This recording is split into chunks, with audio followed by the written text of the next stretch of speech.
Cette vidéo est la suite du chapitre 11 dans lequel nous parlons de l'immunité adaptative et nous avons pour l'instant donc parlé des grands types de cellules qui vont intervenir dans l'immunité adaptative et toutes les réactions liées. Nous avons parlé des lymphocytes B qui vont permettre de produire des anticorps. Ensuite, nous avons évoqué les lymphocytes T cytotoxiques, les LTC, qui vont être des cellules qui vont tuer les cellules infectées. Et nous avons également parlé du rôle intermédiaire, du rôle pivot des lymphocytes T4. Donc aujourd'hui, je vous propose d'essayer de comprendre comment finalement notre système immunitaire va pouvoir répondre de manière spécifique à une très très grande quantité d'antigènes auxquels on peut être soumis au cours de notre vie. Et comment nos propres cellules immunitaires vont également pouvoir éviter de réagir contre notre propre corps, contre nos propres cellules. Donc c'est ce que nous allons voir dans la partie grand 4 qui s'intitule le répertoire immunitaire.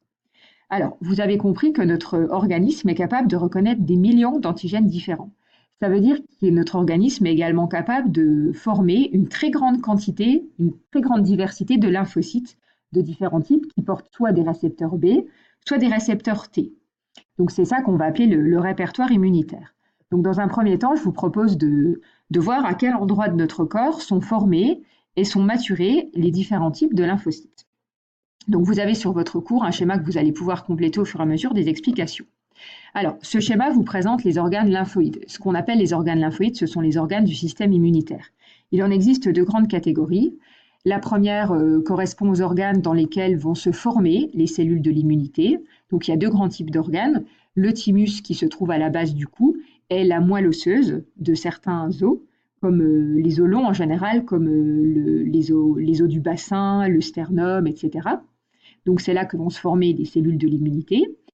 Et une fois formées, donc ces cellules vont pouvoir migrer dans des lieux de stockage que l'on connaît déjà puisqu'on les a déjà évoqués. Il y a entre autres les ganglions, donc on a parlé de la chaîne qu'on a de chaque côté de notre corps.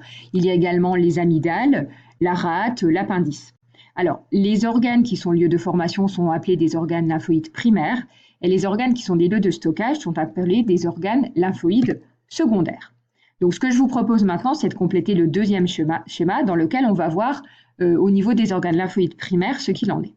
Alors, vous avez ici un petit schéma très simplifié qui représente en bas la moelle osseuse et ici la moelle osseuse et au-dessus donc le thymus qui sont donc les organes lymphoïdes primaires.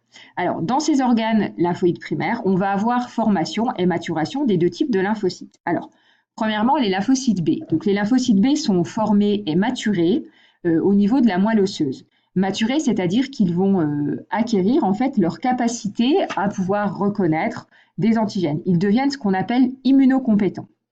Les lymphocytes B, une fois qu'ils sont immunocompétents, vont pouvoir migrer dans les organes lymphoïdes secondaires comme les ganglions lymphatiques.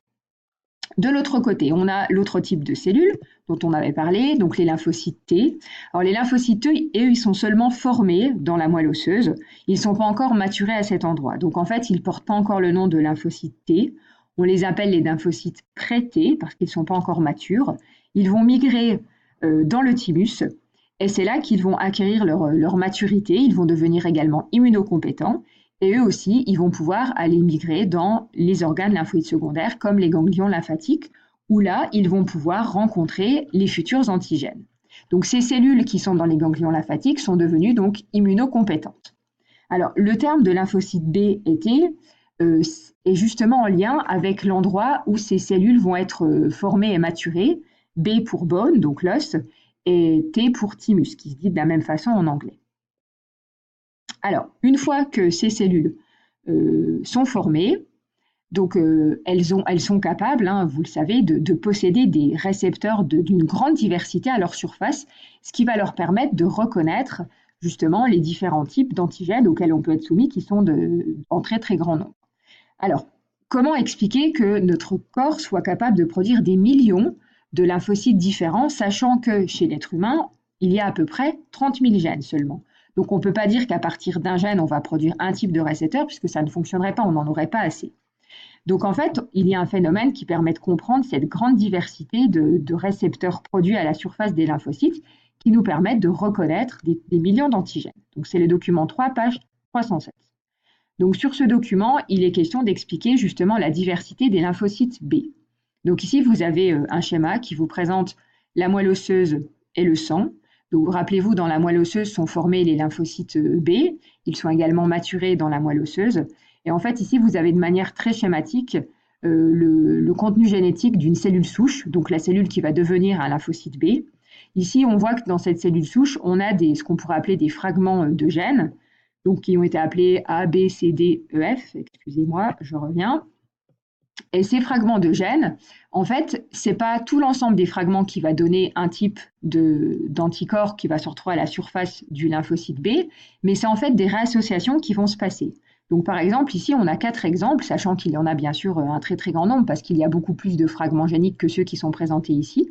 Donc ici, premier exemple, on a une cellule souche qui va se différencier en un lymphocyte qui va contenir les fragments géniques A, B et D. Avec ces fragments géniques, il va y avoir production donc d'une protéine particulière qui ne sera pas la même que celle qui va être produite par le lymphocyte B qui est représenté ici à côté, qui lui aura réassocié les fragments C, E, F.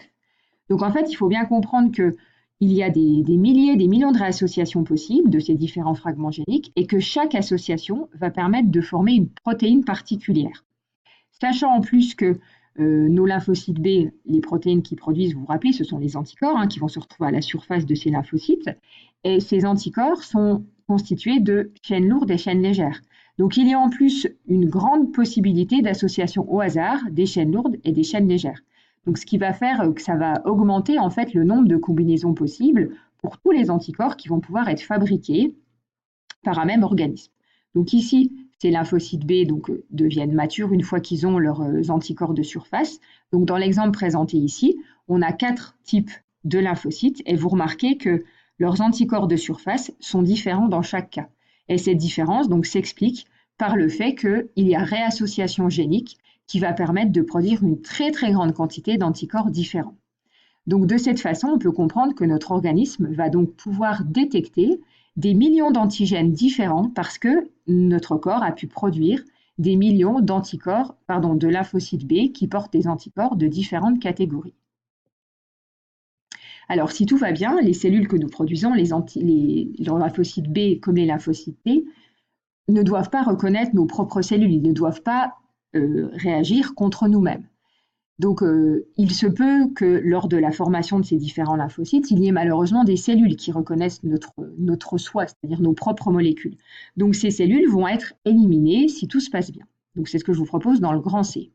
Alors, nous allons prendre le document 2, page 307, qui présente pour l'exemple des lymphocytes T, justement cette élimination des lymphocytes qu'on va appeler autoréactifs, c'est-à-dire les lymphocytes qui seraient capables de réagir contre les molécules de l'individu lui-même.